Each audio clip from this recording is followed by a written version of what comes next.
हिंद साथियों, आप सभी का अपने YouTube चैनल विद्यालयपुर में स्वागत है, जिसमें हम डेली आपके लिए लेकर आ रहे हैं topic wise unit 1 for MPPSC, जो आपके एग्ज़ाम के पॉइंट ऑफ व्यू से इम्पोर्टेंट क्लास है, यूज़फुल क्लास है, हेल्पफुल क्लास है। और आपके लिए ये सारे टॉपिक जो हैं वो यूनिट 1 से दिए जा रहे हैं। आपका मध्य प्रदेश का इतिहास चल रहा है, अभी डेली इतिहास चलता है। ये आपकी यूनिट 1 है, ये सिलेबस है यूनिट 1 का, जिसमें अभी हम मध्य प्रदेश की संस्कृति, मध्य प्रदेश का इतिहास और मध्य प्रदेश की जो संस्कृति है इसके बारे पर हम क्लास में आपको रोज़ पढ़ाते हैं। इसमें बारे में हम रोज़ पढ़ते हैं। आपका अभी मध्य प्रदेश का इतिहास चल रहा है, मध्य प्रदेश की संस्कृति चलेगी, फिर हम मध्य प्रदेश के प्रमुख राजवंश पढ़ रहे हैं, उनकी घटना। ये 2 यूनिट अभी 2 टॉपिक आपके कंप्लीट हो रहे हैं। फिर मध्य प्रदेश में होने वाले स्वतंत्रता आंदोलन पढ़ेंगे, फिर हम कला मूर्ति साहित्य पढ़ेंगे मध्य प्रदेश का, और फिर इसके बाद बोलियाँ पढ़ेंगे, संगीत, लोक त्योहार वगैरह ये हम देखेंगे। फिर इसके बाद महत्वपूर्ण साहित्यकार देखेंगे, धार्मिक पर्यटन स्थल देखेंगे, और महत्वपूर्ण जनजाति के बारे में भी हम डिस्कस करेंगे। अभी हम सबसे पहले हम टॉपिक अभी जो फिलहाल अभी टॉपिक चल रहा है अभी आपका, ये टॉपिक थोड़ा सा बड़ा टॉपिक है, क्योंकि उसमें मध्य प्रदेश के सारे राजवंश आते हैं। जब हम उनके बारे में पढ़ते हैं तो थोड़ा सा हमें डिटेल लेनी पड़ती है, क्योंकि MPPSC के जो भी एग्ज़ाम है, MPPSC कहीं से भी क्वेश्चन पूछ ले, और हम चाहते हैं आपके कहीं से भी क्वेश्चन, कुछ भी ना क्वेश्चन छूटे, आपका सारा कोर्स कंप्लीट हो जाए, है ना। चलिए अब हम क्लास स्टार्ट करते हैं हमारे, जिसमें आज मध्य प्रदेश का हिस्ट्री चल रही है। आज की क्लास आपको कैसी लगे आप उसे हमें कमेंट बॉक्स में कमेंट करना, कितनी हेल्पफुल है आपके लिए एग्ज़ाम के लिए, तो वो भी आप कमेंट करिएगा। और हमारी क्लास को लाइक कीजिएगा, चैनल को सब्सक्राइब कीजिएगा और शेयर ज़रूर कीजिएगा, और कमेंट बॉक्स में कमेंट कीजिएगा। चलिए आज की क्लास हम स्टार्ट कर देते हैं। हमारे फर्स्ट टॉपिक, कल हमने क्या देखा था? कल हमने गुप्त वंश देखा, गुप्त वंश के प्रमुख हमने राजा देखे, कौन कौन शासक थे उसके। अब हम देखते हैं हुणों का आक्रमण। मध्य प्रदेश में हुणों के आक्रमण के 2 तथ्य मिलते हैं, उनको भी हम देख लेते हैं। बाई चांस पेपर में आ गए और हम उनको ना बना पाए तो वो हमारे लिए ठीक नहीं हो, क्योंकि हम पूरा जब कंप्लीट कर रहे हैं उसको तो कुछ भी तथ्य उसमें ना छूटे, सारे तथ्यों को लेकर चलेंगे, सारे फैक्ट्स को लेकर चलेंगे हम साथ में, चाहे वो छोटा हो या बड़ा हो। तो इसके केवल 2 फैक्ट हैं, हम उनको देख लेते हैं, फिर इसके बाद हमारा आगे की ओर चलेंगे। इसमें 2 फैक्ट ये है कि जब ये हुण जो थे ये चीन की एक खूंखार जनजाति थी। खूंखार मतलब ये है कि मतलब जो कुछ भी मिल जाए उसमें खा लेना, खाना अपन बोलते हैं ना, एक खूंखार टाइप की, मार देना लोगों को, और सिर्फ अपना जो सत्ता है उसे स्थापित करना है, उसे धीरे धीरे उसे आगे बढ़ाना है। मतलब खूंखार टाइप की जनजाति, सबको मार देना, वहाँ का खाना, वहाँ की जो चीज़ें उनको छीन लेना, इस टाइप की ये जानती थी हुण। हुणों का जब आक्रमण हुआ था तो उस समय स्कंदगुप्त थे। आपने कल हमने गुप्त वंश में देखा था, स्कंदगुप्तों के समय हुणों का आक्रमण हुआ था। स्कंदगुप्त से ये पूरी तरीके से क्या हो गए थे? पराजित हो गए थे। हुण क्या हो गए थे? जो स्कंदगुप्त थे, कौन थे आपके जो स्कंदगुप्त थे उनसे हुण क्या हो गए थे? स्कंदगुप्त से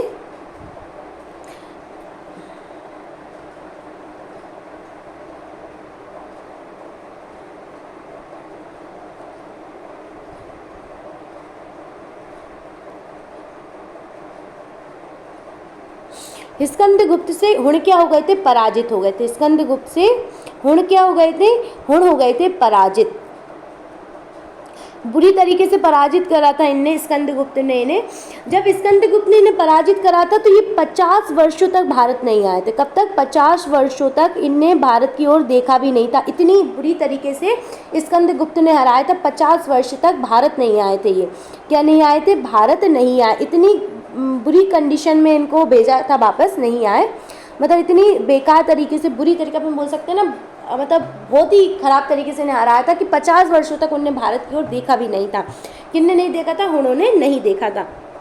50 वर्ष के तक इन्हें आक्रमण नहीं करा। पर फिर इनका शासक बना एक तोरमाण। कौन शासक बने? इनके आगे एक शासक बने तोरमाण। कौन बने? तोरमाण। तोरमाण बने शासक, राजा बने, तोरमाण बने शासक। फिर इनके नेतृत्व में एक आंदोलन, मतलब हम बोल सकते हैं एक अभियान इनने कहाँ करा? भारत की ओर करा था। एक अभियान इनने किसकी ओर करा? भारत की ओर करा। इसके बारे में हमें कहाँ से पता चलता है? तो इनके बारे में हमें जो मध्य प्रदेश में एरन अभिलेख है बारह मूर्ति अभिलेख है एरन में। तो इसके बारे में हमें कहाँ से पता चलता है? एरन के। कहाँ के? एरन यानी सागर के। कहाँ के? सागर के अभिलेख से पता चलता है। एरन यानी सागर के 12 मूर्ति अभिलेख किससे पता चलता है हमको? एरन सागर के 12 मूर्ति अभिलेख से, है ना, 12 मूर्ति अभिलेख।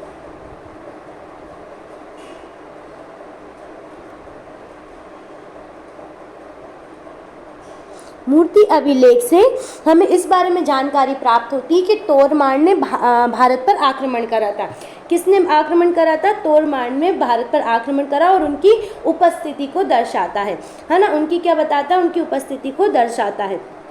इनके हमको क्या मिले थे? इनके हमें सिक्के भी मिले थे। किसके? तोरमाण के हमको क्या मिले? सिक्के भी मिले। तोरमाण के क्या मिले हमको? सिक्के भी मिले। चलिए इनके बारे में लिख लेते हैं। तोरमाण के हमें क्या मिले थे? सिक्के भी मिले। कहाँ से मिले तोरमाण के सिक्के? एरन सागर से ही मिले थे तोरमाण के सिक्के। तांबे के सिक्के मिले। किसके? तोरमाण के तांबे के सिक्के, है ना। तोरमाण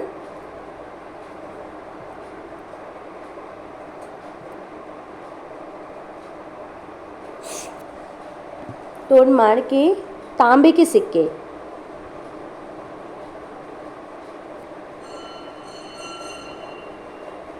तोरमाण के तांबे के सिक्के मिले। कहाँ से मिले हमें तोरमाण के तांबे के सिक्के? सागर से ही मिले थे। जिसमें उनकी क्या उपाधि के जिसमें उनका नाम क्या था? तोरमाण का महाराजा धीराज के नाम से मिले थे। तोरमाण के जो सिक्के मिले थे तांबे के एरन सागर से, है ना, तो उसमें उनका नाम क्या लिखा था? महाराजा धीराज। क्या लिखा था? महाराजा धीराज। इस नाम से हमें तोरमाण के सिक्के मिले थे। कहाँ से मिले थे? एरन सागर से मिले थे, है ना। अब इनके पुत्र मिहिर कुल जो थे उनने पश्चिमी मालवा क्या अपने साम्राज्य में मिला लिया था। तोरमाण के पुत्र थे मिहिर कुल। तोरमाण के पुत्र थे मिहिर कुल, है ना। मैं इसको छोटा कर देती हूँ ताकि बाद में भी हम देख सकेंगे इसे एक बार। चल अब मैं आगे लिख देती हूँ। मिहिर कुल थे तोरमाण के पुत्र, है ना।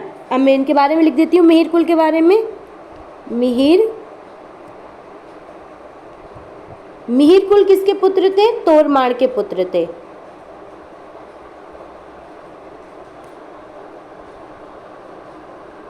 मिहिर कुल कौन थे? तोरमाण के पुत्र थे, जिनने क्या कर लिया था? पश्चिमी मालवा पर क्या कर लिया था? अधिकार कर लिया था। मिहिर कुल ने क्या कर लिया था? पश्चिमी मालवा पर, है ना। कौन सी? पश्चिमी मालवा पर क्या कर लिया था? पर अधिकार कर लिया था। मालवा पर अधिकार।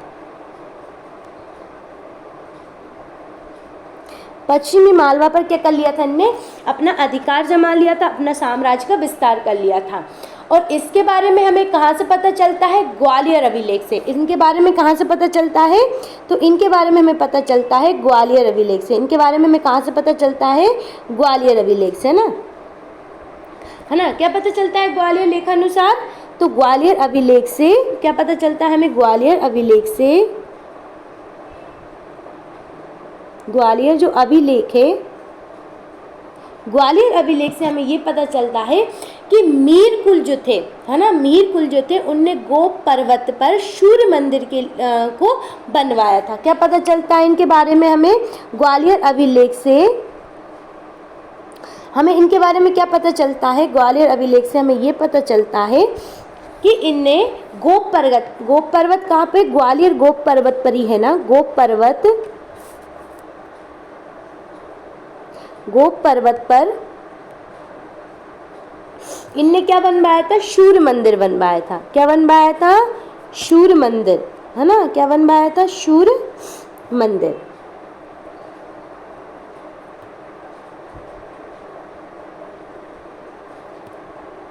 इनने क्या करवाया था? सूर्य मंदिर बनवाया था। कहाँ पर बनवाया था आपका सूर्य मंदिर?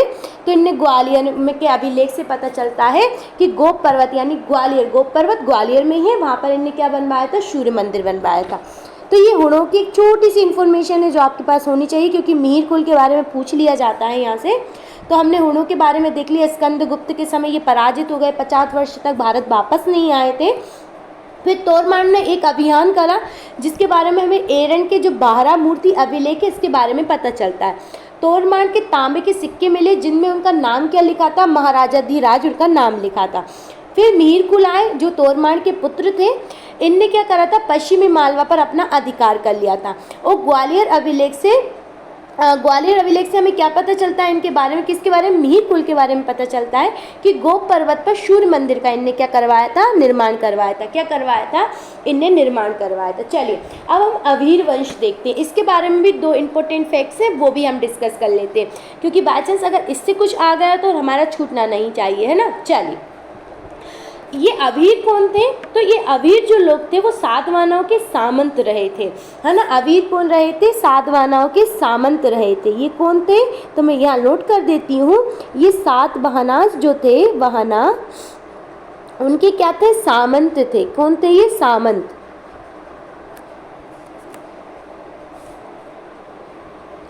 सामंत थे, है ना। सातवाहनों के कौन थे, ये सामंत रहे थे।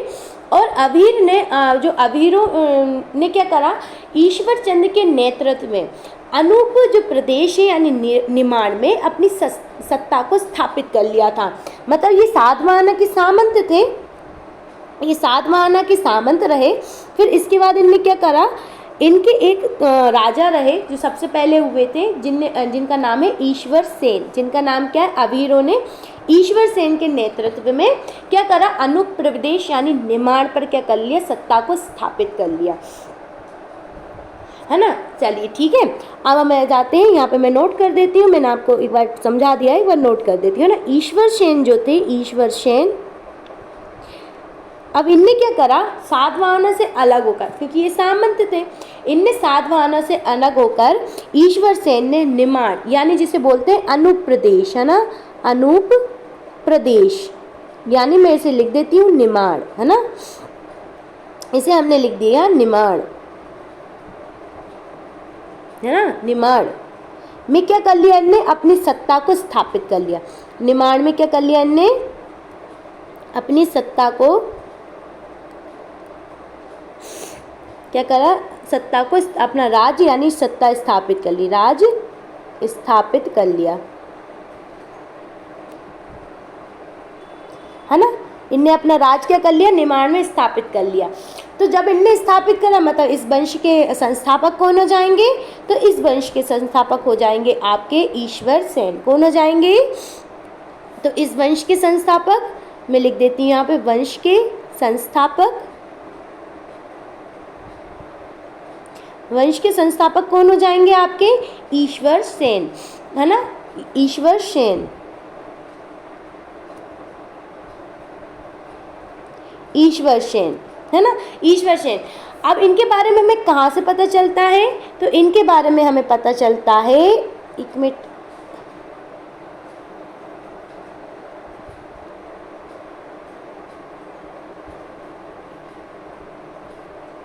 इनके बारे में हमें कहाँ से पता चलता है, ये हमें पता चलता है नासिक अभिलेख से। कहाँ से पता चलता है, नासिक अभिलेख से, है ना। चलिए मैं लिख देती हूँ, इनके बारे में हमें पता चलता है नासिक अभिलेख से, है ना। चलिए कहाँ से पता चलेगा हमें, नासिक अभिलेख से, है ना। चलिए मैं लिख देती हूँ, ये हमें पता चलता है नासिक अभिलेख से।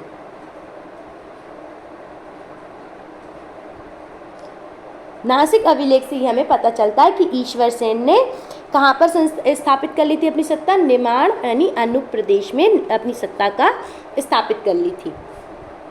अब क्या हुआ देखिए, खानदेश यानी जो हमें इंदौर वाला एरिया है, यहाँ की हम बात कर रहे हैं, इनने अपना केंद्र बना लिया था। उसको क्या बना लिया, इनने अपना केंद्र बना लिया और विदिशा सहित मालवा में अभी सत्ता का इनने क्या कर लिया, फैला लिया। अब इनने क्या करा, निमाड़ में इनने क्या करा, देखिए अब आगे बढ़ेंगे जब हम इसके, आपको ये कलर दिखेगा क्या, चलिए मैं चेंज कर देती हूँ, शायद ये ज़्यादा फीका है तो आपको दिख नहीं पाएगा ना, मैं चेंज कर देती हूँ, कलर ये ले लेती हूँ ना, आपको दिखेगा इससे। अब इनने क्या करा, अब इनने अपनी सत्ता को देखिए, कोई भी राजा जब राजा बनता है तो वो अपनी सत्ता को बढ़ाता है। ये नहीं कि वो उसने जितनी जगह एरिया को जीता है बस वहीं पर अपना राज्य स्थापित करेगा, नहीं, वो धीरे धीरे अपनी सत्ता को क्या करेगा, बढ़ाएगा। तो इनने क्या करा, खानदेश की मदद से, खानदेश यानी हमारा जो इंदौर है, इसकी मदद से इनने क्या करा, खानदेश की मदद से देखिए इनने क्या करा, खानदेश की मदद, खानदेश यानी हम इंदौर वाले एरिया की बात कर रहे हैं आपसे, है ना, अनूप, निमाड़ और विदिशा सहित मालवा पर भी अपना अधिकार कर लिया था। क्या कर लिया था इन्होंने क्या करा था, मालवा, है ना, प्लस विदिशा और कहाँ पर आपका अवीर सत्ता का इनने क्या कर लिया, यानी निमाड़ में तो इनने स्थापित ही करी थी, है ना, निमाड़ प्लस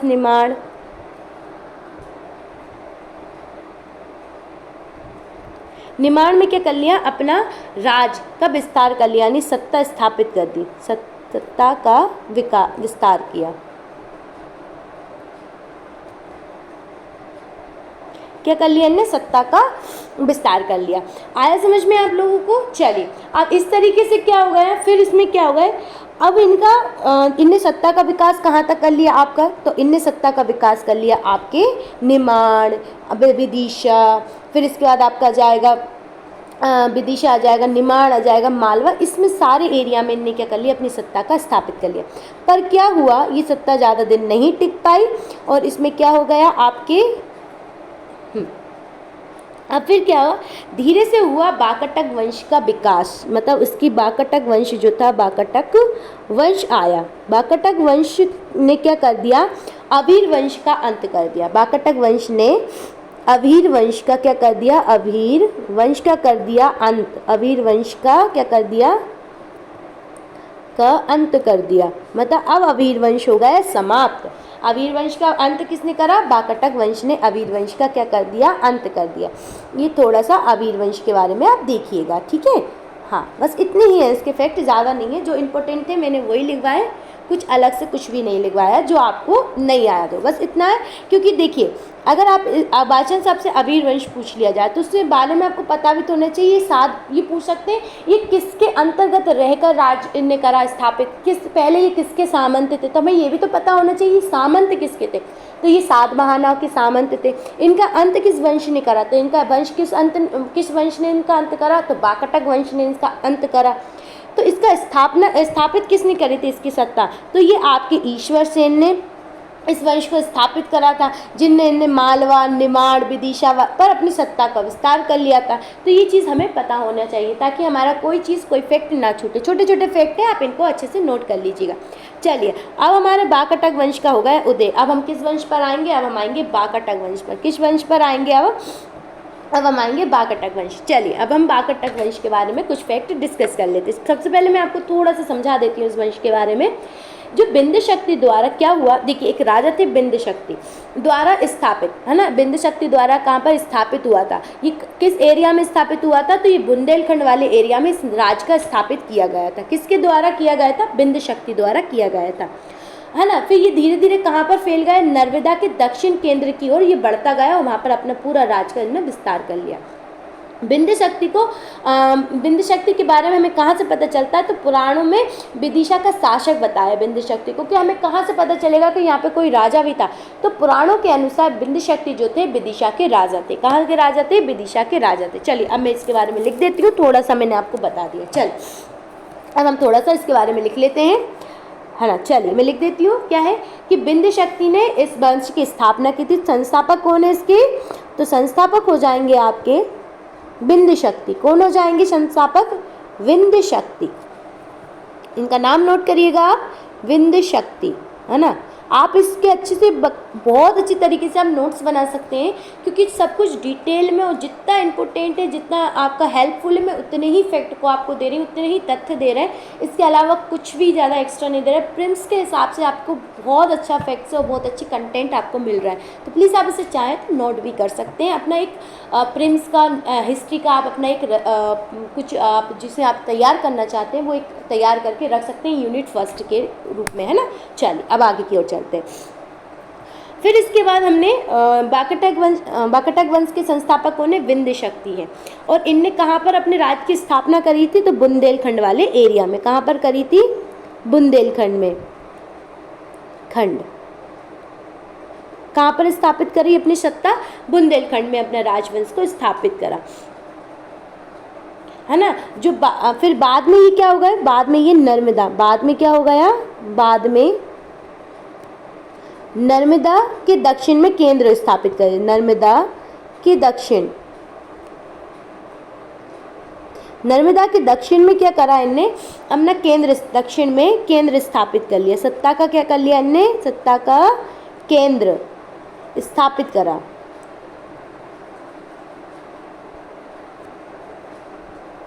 है ना, सत्ता का केंद्र क्या कर लिया इनने, नर्मदा के दक्षिण में स्थापित कर दिया। चलिए अब आगे की ओर चलते हैं। अब इन्हें पुराणों में क्या कहा गया है, तो इनको पुराणों में, पुराणों के अनुसार इन्हें विदिशा का शासक कहा है। बिंद शक्ति को, है ना, बिंद शक्ति को, बिंद शक्ति को पुराणों में क्या कहा गया है, विदिशा का शासक। कहाँ का, विदिशा का शासक कहा गया है।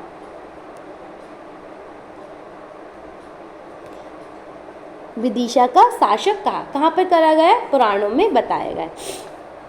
अब इनके बाद आते हैं इनके पुत्र, इनके बाद कौन आते हैं, इनके पुत्र आते हैं, जिनका नाम क्या था,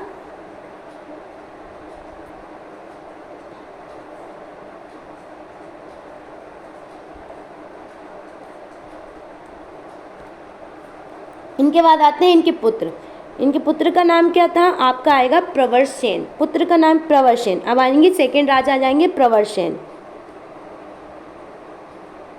प्रवरसेन कौन थे, विंध्य शक्ति के पुत्र थे, विंध्य शक्ति के कौन थे, ये शक्ति के पुत्र थे। प्रवरसेन कौन थे, विंध्य शक्ति के पुत्र, है ना, ये आप अच्छे से नोट कर लीजिएगा, विंध्य शक्ति के पुत्र थे। इनने क्या करा, इनने 4 अश्वमेध यज्ञ करवाए थे। इनने क्या करा, इनने क्या करा, 4 अश्वमेध यज्ञ करवाए। कितने, 4 अश्वमेध यज्ञ। इनने क्या करे, 4 अश्वमेध यज्ञ करे, है ना। और इनने क्या करा, इन्होंने क्या करा, तो इन्होंने अपना इन्होंने नागवंश से क्या करे थे, वैवाहिक संबंध स्थापित करे थे। नागवंश, है ना, नागवंश, माँ नर्मदा भी नागवंश की कन्या थी, है ना, तो नागवंश से वैवाहिक संबंध क्या करे इनने, वैवाहिक संबंध स्थापित करे। नागवंश से क्या करे इनने, वैवाहिक संबंध, है ना, वैवाहिक संबंध स्थापित करे। इनने नागवंश से क्या करे, वैवाहिक संबंध स्थापित करे, ठीक है। फिर इसके बाद क्या हुआ, इनने फिर नागवंश में वैवाहिक, इनके 4 पुत्र में साम्राज्य का पूरा क्या हो गया था, बांट दिया गया था। इनके 4 पुत्र थे। प्रवरसेन के कितने पुत्र थे, तो प्रवरसेन के थे 4 पुत्र, है ना। इनके 4 पुत्रों में साम्राज्य का क्या कर दिया, पूरा बंटवारा कर दिया, है ना, साम्राज्य बांट दिया गया। 4 पुत्रों में साम्राज्य क्या कर दिया गया, साम्राज्य बांट दिया गया, है ना, बांट दिया गया, है ना, साम्राज्य क्या कर दिया गया, बांट दिया गया, है ना, बांट दिया गया। मगर इसकी केवल 2 शाखाएं हमको दिखाई देती, इसकी केवल हमें क्या दिखाई देती हैं, इसकी केवल हमें 2 शाखा दिखाती थी, परंतु इसकी केवल 2 शाखाएं दिखाई देती, केवल 2 शाखाओं की जानकारी, मतलब जो राजा बन के ही ने राज करा, केवल 2 शाखाएं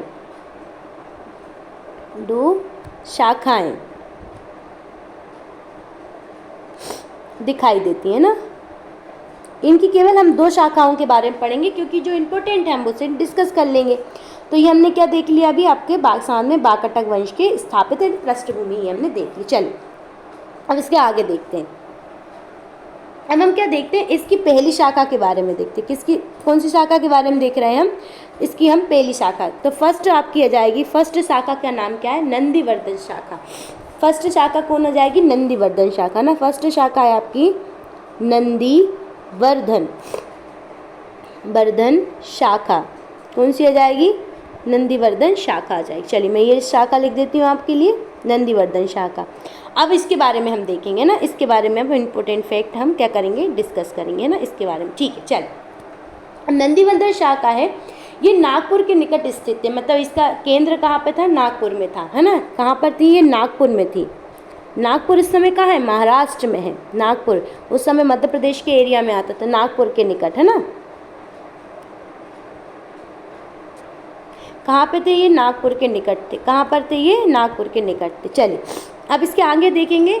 अब इसके संस्थापक कौन थे? चलिए अब स्टार्ट हो जाते हैं। इसके राजा नंदीवर्धन शाखा के सबसे पहले आ जाएंगे संस्थापक। चलिए मैं संस्थापक लिख देती हूँ।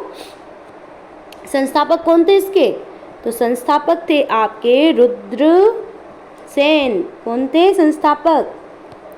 संस्थापक थे आपके रुद्रसेन।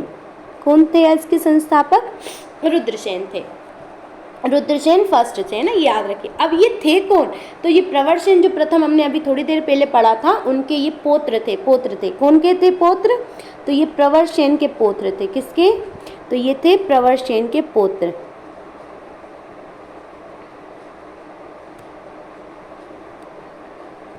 पोत्र यानी बेटे के बेटे। प्रवरसेन के कौन थे? ये पोत्र थे। ठीक है। अब इनका देखिए, अब इनके उत्तराधिकारी फिर इनके बाद कौन आए थे? तो जो नरेंद्र सेन थे, है ना, वो इनके उत्तराधिकारी बने थे। नरेंद्र सेन जो थे अब इनके उत्तराधिकारी। अब देखिए फिर इसके आ जाएंगे। अब नेक्स्ट राजा लिखेंगे फिर हम इसके बाद। चलिए अब नेक्स्ट राजा लिखते हैं हम। इनके बाद लिखेंगे हम प्रवरसेन। प्रवरसेन के बाद कौन लिखेंगे? नरेंद्र सेन, है ना, नरेंद्र सेन। इनके बारे में मैंने गुप्तों में एक फैक्ट पढ़ा था। देखिए अब मैं यहाँ पे वो डिस्कस करूँगी इसको, है ना, इसके बारे में फिर पढ़ाऊँगी अब आपको। नरेंद्र सेन किसके उत्तराधिकारी थे? तो ये आपके नंदी मतलब रुद्रसेन के कौन थे? ये रुद्रसेन। रुद्रसेन के उत्तराधिकारी थे। रुद्रसेन के उत्तराधिकारी थे ना, मतलब उनके बाद ये बने थे उत्तराधिकारी। उत्तराधिकारी थे। किसके उत्तराधिकारी थे? ये नरेंद्र सेन के उत्तराधिकारी थे। अब आप ये बताइए इनके बारे में हमने कल क्या देखा था। देखिए अब मैं बता देती हूँ, वैसे आपको शायद याद हो पर मैं बता देती हूँ। ये बाकटक के और गुप्तों के काल में हमने कल क्या पढ़ा था? जब मैं गुप्त पढ़ा रही थी उसमें क्या बोला था कि बाकटक एक राजा ने क्या करा था? मालवा पे अधिकार कर लिया था, है ना, जिसे स्कंदगुप्त के समय, है ना, क्या कर लिया था? स्कंदगुप्त समय। ये वही राजा हैं, ये वही राजा हैं जिनने मालवा पर अधिकार कर लिया था। तो इनने क्या करा था? तो इनने गुप्तों से मालवा को छीन लिया था। इनने क्या करा? हुणों के आक्रमण, जब स्कंदगुप्त पे हुणों का आक्रमण था तो उसका फायदा उठाकर हुणों का आक्रमण,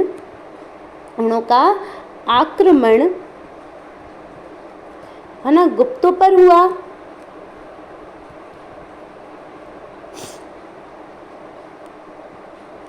और इन्होंने क्या करा? उसका फायदा उठाया। और उसका क्या उठाया? फायदा उठाकर इनने क्या करा? उस समय उसका फायदा उठाकर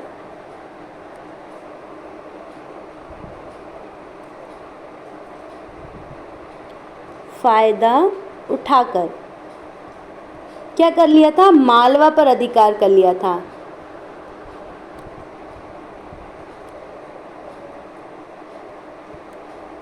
अधिकार कर लिया था, है ना। ये हमने कल पढ़ाया था आपको, ना। मालवा पर क्या कर लिया था? हमने अधिकार कर लिया था। अगर कोई स्टूडेंट है जो डायरेक्ट ये वाली मतलब हमारी आज की क्लास देख रहा है, 11 नंबर का चैप्टर देख रहा है, तो प्लीज़ वो जाकर प्लेलिस्ट में हमारी पुरानी क्लास बिल्कुल सीरियल वाइज देख सकता है, स्टार्टिंग से देख सकता है। इससे पहले हमने 2 चैप्टर कंप्लीट कर दिए हैं। इसके पहले मध्य प्रदेश का आपका गठन और दूसरा मध्य प्रदेश में इतिहास का हमने एक प्रागैतिहासिक काल पढ़ाया, उसको कर दिया, और मध्य प्रदेश का परिचय आप ये देख सकते हैं। इसका तीसरा चैप्टर कर रहा है जिसका हम नई रोज़ एक डेली क्लासेस डालते हैं, तीसरे चैप्टर जिसमें हम इतिहास पढ़ा रहे हैं मध्य प्रदेश का, और इतिहास की भी हम कई क्लासेस डाल चुके हैं। तो आप जाकर प्लेलिस्ट से जाकर पूरी क्लासों को सीरियल वाइज देख सकते हैं। अगर आप बीच में से देखेंगे तो आप आधे ही वंश को समझ पाएंगे, पूरे को नहीं समझ पाएंगे, पर आप कहीं से भी क्लास देखेंगे वहाँ से आपको सब कुछ अच्छे से समझ में आएगा।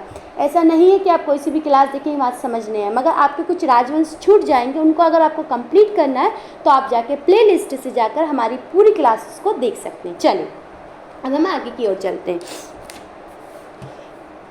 है ना। इनने क्या कर लिया था? अधिकार। उस समय गुप्तों के राजा कौन थे, है ना? गुप्त राजा कौन थे? गुप्त राजा कौन थे? आपके राजा अभी मैंने लिखवाया था, स्कंदगुप्त थे। कौन थे? स्कंदगुप्त, है ना। कौन थे? स्कंदगुप्त के समय इनने छीन लिया था, मगर उन्होंने वापस इनसे ले लिया था। ठीक है, चलिए आगे की ओर देखते हैं। फिर इसके बाद आते हैं रुद्रसेन प्रथम। अब कौन आएंगे आपके? रुद्रसेन प्रथम के बारे में ही देख रहे हैं हम, है ना। चलिए रुद्रसेन प्रथम का हम थोड़ा सा और अलग से थोड़ा सा लिखवा देते हैं। चलिए अब मैं थोड़ा सा अलग से रुद्रसेन के बारे में अलग से लिखवा देती हूँ ना, ये आप इतना आपका ये आ जाएगा। नंदीवर्धन शाखा ही पढ़ रहे हैं अभी हम। चलिए मैं रुद्रसेन प्रथम के बारे में कुछ और लिखवा देती हूँ आपको, स्टार डाल के लिखिएगा। रुद्रसेन प्रथम के बारे में, इस वंश के जो संस्थापक हैं उनके बारे में देख रहे हैं, रुद्रसेन के बारे में। रुद्रसेन फर्स्ट, है ना। चलिए अब आगे की ओर चलते हैं इसमें, है ना। अब इसमें हम क्या देखते हैं, तो रुद्रसेन ने क्या करा था, जबलपुर तथा बालाघाट कुछ जिले जो थे वो इनके राज में शामिल कर लिए थे। इनने क्या करा, जबलपुर व बालाघाट वाले क्षेत्र को, बालाघाट क्षेत्र को क्या करा, शामिल कर लिया अपने राज में। क्या कर लिया? शामिल कर लिया, राज में शामिल कर लिया, है ना, मतलब उसे मिला लिया, शामिल किया, मतलब उसमें अपने राज में मिला लिया।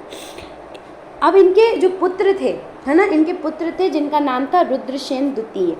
का विवाह इनने किसके साथ करा था, तो इनने गुप्त जो चंद्रगुप्त हैं, इनने क्या करा, अपने पुत्र, इनने अपने पुत्र, देखो इनने क्या करा,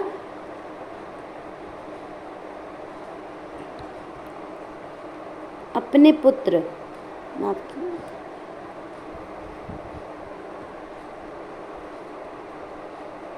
अपने पुत्र, इनके पुत्र का नाम क्या था, तो इनके पुत्र का नाम था रुद्रसेन द्वितीय। इनके पुत्र का नाम क्या था, रुद्रसेन सेकंड।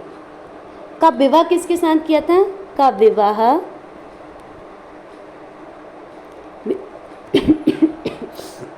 सॉरी किसके साथ किया था इनने, तो इनने किया था गुप्त जो राजा थे, गुप्त सम्राट, किसके साथ किया था, गुप्त सम्राट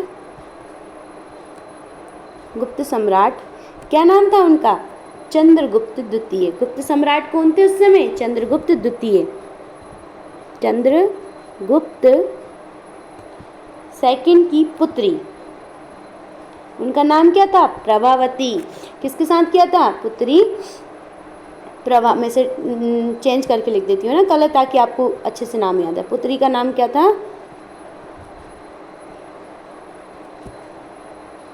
पुत्री थी प्रभावती,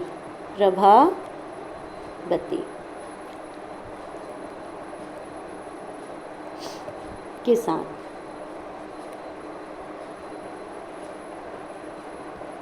अब इनने भी क्या करा, गुप्तों के साथ वैवाहिक संबंध स्थापित कर लिए, है ना। अब देखिए, अब ये हो गया हमारा, क्या देखा हमने कि इनके रुद्रसेन जो प्रथम है उनने जबलपुर और बालाघाट वाले क्षेत्र पर शामिल कर लिया था अपने राज में। इनने अपने पुत्र रुद्रसेन जो द्वितीय, उनका विवाह किसके साथ किया था, गुप्त सम्राट जो चंद्रगुप्त सेकंड है उनकी पुत्री प्रभावती के साथ इनने अपने पुत्र की शादी की थी, यानी विवाह किया था। चलिए अब हमें आगे की ओर चलते हैं। जब हम आगे की ओर देखते हैं तो प्रभावती के पुत्र हुए थे प्रवरसेन द्वितीय, है ना। प्रभावती के पुत्र कौन हुए थे, अब देखिए यहाँ लिख देती हूँ मैं, प्रभावती के पुत्र, है ना। प्रभावती किसकी पत्नी है, तो ये आपके रुद्रसेन द्वितीय की पत्नी है। प्रभावती के पुत्र इनने इनके पुत्र का नाम क्या रखा, अपने दादाजी के नाम पर रख दिया। क्या नाम था पुत्र का नाम, प्रवरसेन द्वितीय, प्रवरसेन सेकंड। प्रवरसेन सेकंड हुए, जिनने अपनी राजधानी कहाँ पर रखी, तो प्रवरसेन सेकंड जो थे इनकी राजधानी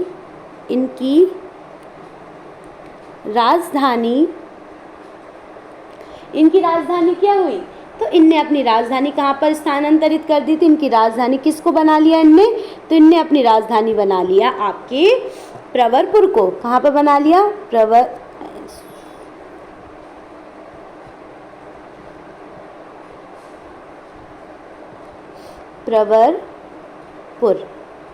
इनने अपनी राजधानी कहाँ बना ली, प्रवरपुर स्थानांतरित कर ली थी। और इसके बारे में हमें कहाँ से पता चलता है, तो इसके बारे में पता चलता है जो शिलालेख है कहाँ का, बालाघाट, शिवनी और छिंदवाड़ा के 3 शिलालेखों से पता चलता है। तो इसकी जानकारी कहाँ से मिलती है, तो जानकारी कहाँ से प्राप्त हुई है हमें अभी शिलालेख मतलब शिलालेख होता है जो पत्थरों पर उत्कीर्ण किए जाने वाले जो लेख होते हैं, शिलालेख। कहाँ का शिलालेख है जो, तो ये शिलालेख है आपका, मैं लिख देती हूँ नाम। शिलालेख के नाम है बालाघाट प्लस आपका हो जाएगा शिवनी, जो शिवनी का शिलालेख है, शिवनी प्लस आपका कौन सा हो जाएगा, छिंदवाड़ा।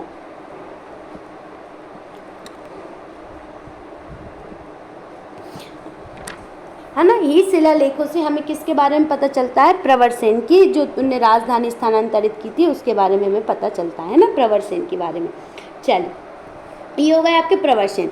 अब प्रवरसेन द्वितीय ने पुत्र नरेंद्र सेन को बस्तर, जो प्रवरसेन द्वितीय थे इनके पुत्र कौन थे, नरेंद्र सेन थे। नरेंद्र सेन को बस्तर के जो नल राजा हैं उन पर आक्रमण का सामना करना पड़ा था। किसको, आपके जो प्रवरसेन द्वितीय के जो पुत्र थे, क्या नाम था जिनका, नरेंद्र सेन। अब देखिए,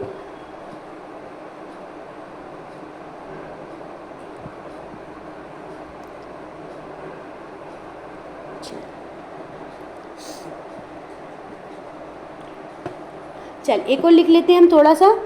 अब हम क्या देख रहे हैं इसमें, देखिए, अब जो प्रवरसेन के पुत्र जो थे नरेंद्र सेन, प्रवरसेन के पुत्र थे नरेंद्र सेन, उनको किसका सामना करना पड़ा था, जो नल राजाओं के आक्रमण का सामना करना पड़ा था। नरेंद्र सेन का पुत्र हुआ पृथ्वीसेन द्वितीय, जिसका शिलालेख हमें कहाँ से प्राप्त होता है, जिसका शिलालेख हमें बालाघाट से प्राप्त होता है। चलिए, ये वाला फैक्ट आप लिखिए जो मैं बता रही हूँ आपको। चलिए, ये वाला लिख लीजिए। नरेंद्र सेन को किसका, देखो, प्रवरसेन के पुत्र थे, प्रवरसेन के पुत्र कौन हुए, तो प्रवरसेन के पुत्र थे, पुत्र का नाम क्या है आपका, नरेंद्र सेन। क्या नाम है इनका, नरेंद्र सेन। प्रवरसेन के पुत्र, प्रवरसेन सेकंड लिखिएगा ना यहाँ पे, प्रवरसेन सेकंड के पुत्र थे नरेंद्र सेन। इनको किसका सामना करा, इनको नल राजा जो थे, राजाओं का सामना करना पड़ा। नल राजाओं का क्या करना पड़ा, सामना करना पड़ा, उनके आक्रमण का, नल राजाओं के आक्रमण का सामना करना पड़ा। आक्रमणों का क्या करना पड़ा, सामना करना पड़ा। और इनके पुत्र थे, कौन थे इनके पुत्र, तो जो नरेंद्र सेन के पुत्र थे आपके, नरेंद्र सेन के पुत्र कौन थे, पृथ्वीसेन द्वितीय, है ना। कौन थे ये, पृथ्वीसेन द्वितीय।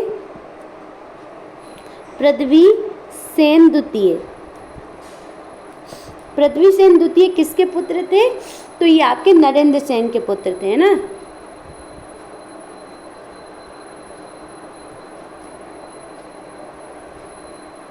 ये नरेंद्र सेन के पुत्र थे, जिनका इनके बारे में हमें कहाँ से पता चलता है, तो इनके बारे में हमें पता चलता है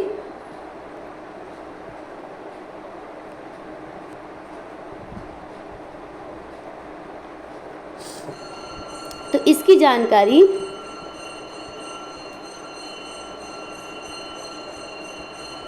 कहाँ से मिलती है, बालाघाट अभिलेख शिलालेख से, ना। इसकी जानकारी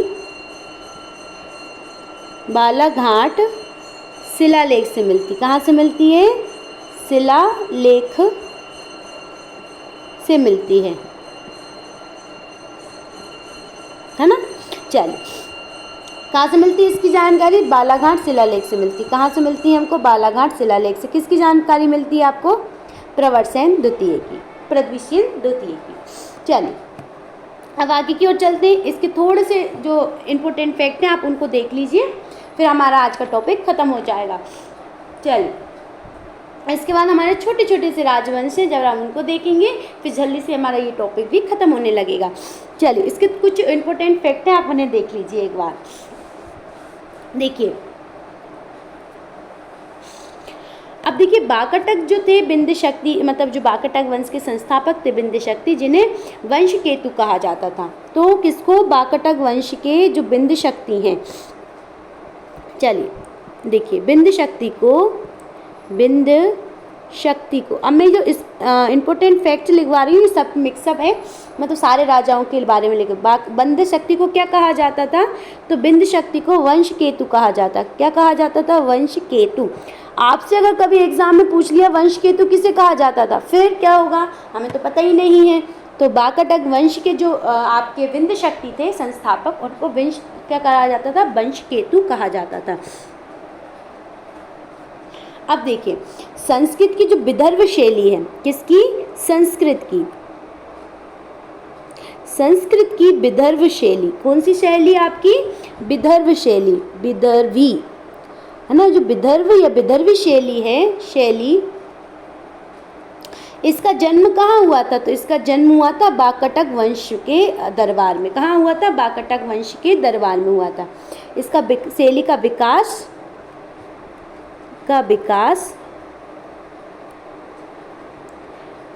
कहाँ हुआ, वाकाटक दरबार में, वाकाटक के दरबार में, है ना, ये आप याद रखिएगा। ये क्यों लिखवा रही हूँ मैं, चलिए अब ये देखिएगा, क्योंकि कालिदास जी जो थे ना उनने अपना महाकाव्य इसी शैली में लिखा था। इसे आप स्टार बना के लिखिए, कालिदास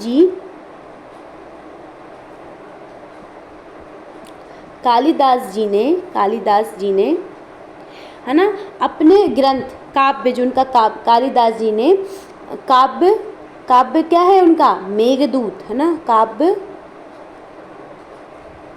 मेघदूत है ना, किस शैली में लिखा, विदर्भी शैली में लिखा। मेघदूत किस शैली में लिखा, मेघदूत विदर्भी शैली में लिखा। किस शैली में लिखा, विदर्भी शैली में लिखा। किस शैली में लिखा, विदर्भी शैली में लिखा। ये आप याद रखिए, क्योंकि आपसे कभी पूछ लिया जाए कि जो मेघदूत है वो किस शैली में लिखा हुआ है, तो विदर्भी शैली में लिखा है। किस शैली में लिखा है, विदर्भी शैली में लिखा है। चलिए एक दो इम्पोर्टेंट फैक्ट्स और देख लेते हैं हम।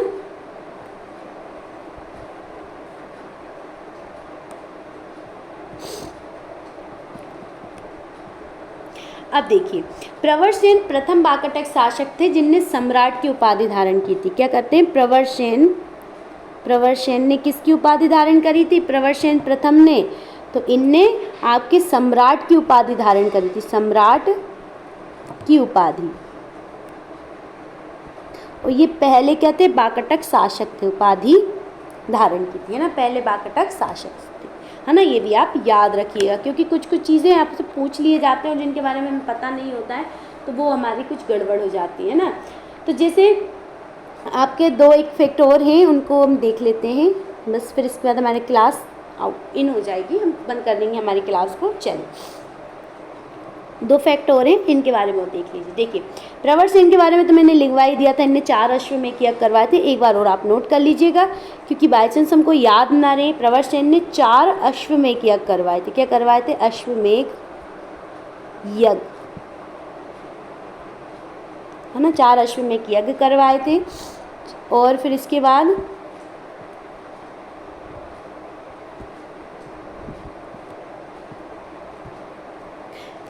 क्या हुआ, फिर इसके बाद हम देखते हैं प्रवरसेन जो द्वितीय थे, ये प्रथम थे, है ना, प्रवरसेन प्रथम है ये, ठीक है, इनका नोट करिएगा। प्रवरसेन द्वितीय के बारे में लिख रहे हैं। प्रवरसेन सेकंड ने क्या करा, प्रवरसेन सेकंड ने सेतुबंध काव्य की रचना की थी इनने। किस बंध की, सेतुबंध काव्य, सेतुबंध काव्य की रचना की थी। काव्य की